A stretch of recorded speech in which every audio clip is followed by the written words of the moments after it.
Quanto mais leis tem uma sociedade, mais ela externa que ela é primitiva. Para que uma lei para tu dizer que é proibido bater em mulher? Para que uma lei para tu dizer que é proibido maltratar animal?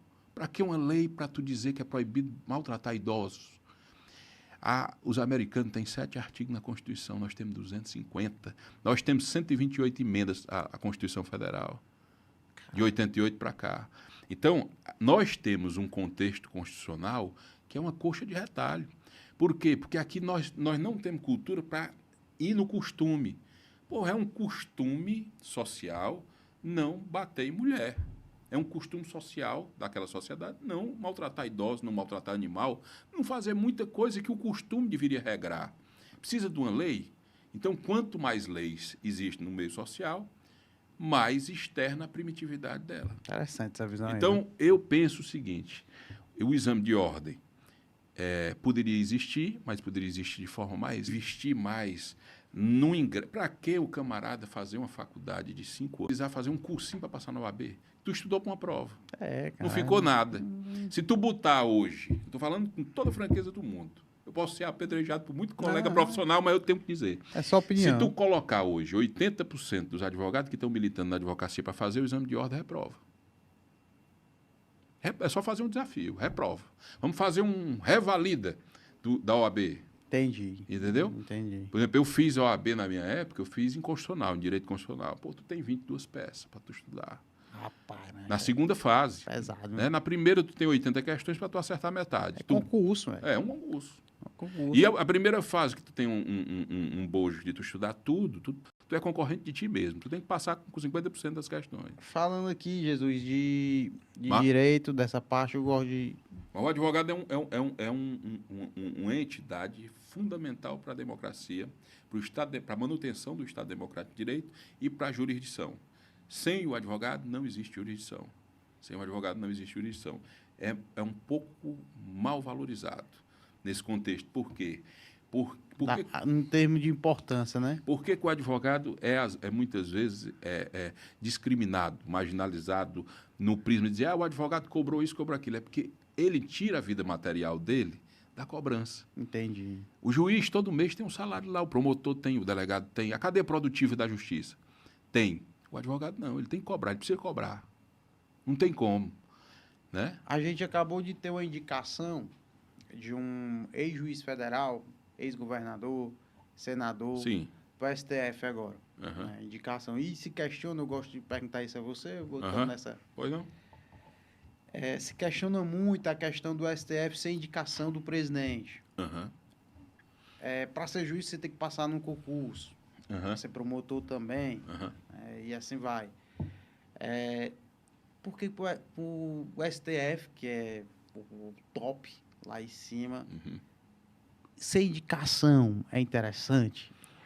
Qual é a sua visão hoje nesse sentido aí? Se realmente funciona para hoje, ou se não é interessante? Qual é a sua visão sobre isso? A Constituição Federal em vigência, né, ela vem de uma cadeia... Porque a lei não nasce da cabeça do legislador. A lei nasce de um anseio social. Então, a Constituição de 88, ela nasceu de um anseio social, direta já, de um movimento. Entendeu?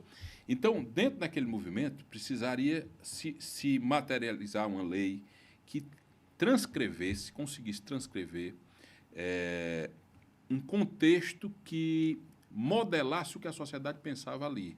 E essa modelação acaba oxigenando o processo. Não sei se eu me fiz entender. É base constitucional nossa dizer que o presidente escolhe os ministros da Suprema Corte, que é a Corte Máxima. Todavia, nós temos 4 esferas de jurisdição, entre aspas, a depender da... Por exemplo, na Justiça Eleitoral é diferente. Tem a zona, tem os tribunais regionais e tem o DSE. Né? E a última instância é o Supremo Tribunal Federal em caso de matéria constitucional. Né? E não para ali no TSE. Né? Mas essas 4 esferas é exatamente para evitar a injustiça. Vou minimizar aqui, minimizar aqui, minimizar aqui, minimizar aqui.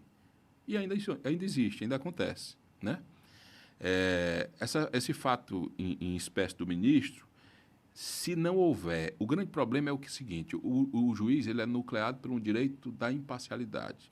Se não houver contaminação, por exemplo, eu fui advogado de um partido a vida toda. Eu militei politicamente por aquele partido. Eu virei ministro ou juiz, ministro da Suprema Corte. Eu preciso me despir desta minha aptidão política e me dedicar única e exclusivamente ao sacerdócio da magistratura, que, na verdade, é para ser isso. Você tem que ter isonomia no ato de julgar. Estou entendendo. Você tem que ter isonomia no ato de julgar. Então, por exemplo, se o ministro que você citou, aliás, nem citou o nome, mas se o ministro que todo mundo sabe quem é, se ele deixar de lado a militância política dele, as opiniões políticas não interferirem diretamente nas decisões, é um magistrado, dentro da essência, certo? Mas ele precisa se despir. Entendi. E hoje a sociedade, tem que saber hoje a sociedade está muito viva, está muito ativa. A internet, um negócio curioso, a gente passava no interior antigamente, estava todo mundo nas calçadas cultural no interior. Aqui em Fortaleza tem menos hoje, mas no interior é muito cultural. Hoje ninguém, tu chega numa calçada, é engraçado, tu não vê ninguém olhando para ninguém. É todo mundo no celular, ninguém olha nem para a cara um do outro. É verdade. Porque é impressionante, é uma mudança comportamental da sociedade. Não muda mais. Não tem como mudar. Você tá duvidando? Não, Jesus, tu está errado. Fica sem teu celular um dia. Machado. Eu digo que o WhatsApp mudou a linguagem. Mudou. Porque você hoje se comunica com as pessoas com emojis. Com figurinhas. Qualquer coisa. Com GIFs. Você entende que a pessoa está falando com GIFs. Quer dizer, ele mudou a linguagem escrita. A linguagem escrita ela tá passando por mudança. E as pessoas não estão observando. Você escreve mais hoje do que antes.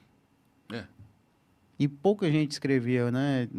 Na verdade, ninguém mandava SMS. A advocacia, como dizia Sobral Pinto, não é para os covardes. A advocacia é para quem tem coragem. O advogado precisa ter o espírito de destemor dentro dele para enfrentar, porque não é fácil. É difícil. Eu me entristeço em alguns pontos quando eu vejo militância política dentro desse tipo de sacerdócio. Entendi. Por quê? Porque você tem que saber dividir. Vou lhe dar um exemplo. Comemorar outro dia desse o piso. É importante. O piso profissional é sempre importante. Mas eu não estou pensando em mim, que sou um advogado não estou falando do meu caso, estou citando exemplos. Eu não estou falando do advogado que tem um lastro de clientes que dá uma vida, uma estruturação financeira confortável. Estou falando do camarada que está começando. Outro dia desse, eu tenho um grande amigo meu, que foi estagiário comigo, um cara que eu quero muito bem a ele, que é o doutor Lucas Conrado, que é o presidente da Associação dos Jovens Advogados do Ceará. Uma indicação, outra. Bacana. Um cara muito bom, muito preparado, criminalista de mão cheia. O Lucas conversando comigo, Jesus, nós estamos tramitando com um projeto lá na Assembleia, por meio da deputada Gabriela Aguiar, que não cobriga, mas preferencia o advogado com menos de 5 anos de carreira. E eu achei extraordinária a ideia dele. Com menos de 5 anos de carreira, ser dativo. Sabe o que é o dativo, né? O advogado dativo é aquele camarada que chega no juiz lá do Ararendá, por exemplo. Chegou um caso lá, um camarada sem advogado. Sem advogado não acontece a justiça. Se o cara não tiver advogado, o juiz é obrigado a nomear um advogado para ele. Esse é o dativo. Entendi. Ele é pago pelo Estado. O Estado paga ele. Demora um pouquinho, mas ele recebe. Certo? Então, você oportunizar que o dativo seja um camarada em começo de carreira é importante. Por quê? Porque, às vezes, o cara tem uma dificuldade de captar o cliente. Né? Captação, a faculdade ela não ensina tu captar cliente, ela não ensina tu cobrar. Ela não ensina, a faculdade não ensina. Então, tu tem que aprender isso na marra, no campo. Não tem muito... Não tem curso para isso. Existe mais coisa, né, que precisa somar para se desenvolver. Então, por exemplo, o caso dessa ideia do Dr. Lucas, é importante demais que esse projeto tramite na Assembleia e seja aprovado. Inclusive, eu me comprometi com ele já em fazer uma articulação com alguns deputados que nos ouvem, que conversam bem com a gente, né? E com outros, conversar com o presidente da Assembleia, conversar com todo mundo para tentar sinergizar isso e oportunizar. Outro dia desse, comemorar o piso da advocacia. Tudo bem, foi uma conquista, não existia. Mas aqui para nós, eu não desmereço nenhum tipo de profissão. Eu acho que toda profissão você ganha dinheiro com ela. Você fazendo bem feito. Você tem que fazer se vender, né? fazendo com amor e fazendo bem feito. Você tem que ser apaixonado por aquilo que você faz, senão você não consegue. Verdade. É o primeiro passo. Você se apaixona primeiro para poder dar certo. Senão não tem como. Então, o piso do advogado, que tem uma relevância fundamental para um dos poderes, o Barão de Montesquieu, quando inventou a tripartição dos poderes, com equilíbrio executivo, legislativo e judiciário, ele disse: o Estado democrático de direito ele está alicerçado aqui. O executivo são poderes autônomos e independentes. Ninguém manda em ninguém. Cada um tem sua autonomia e sua independência. Cada um no seu galho. Então, dentro disso, o contexto nosso precisa conjecturar muito mais a sociedade. Nós precisamos trazer para perto aquilo que eu falei num artigo que eu nominei aqui, a função social do advogado. Essa função social ela vai muito mais do ofício de defender, vai muito mais do ofício de acusar. Ela vai no ofício de servir, de manter. Porque não é, a justiça ela não é algazarra, a justiça não é esbravejamento. A justiça é técnica, está na lei, vamos fundamentar. Entendi. O que a gente aprende numa técnica de redação para escrever a introdução, o desenvolvimento e a conclusão, na petição é do mesmo jeito. Rapaz, Jesus,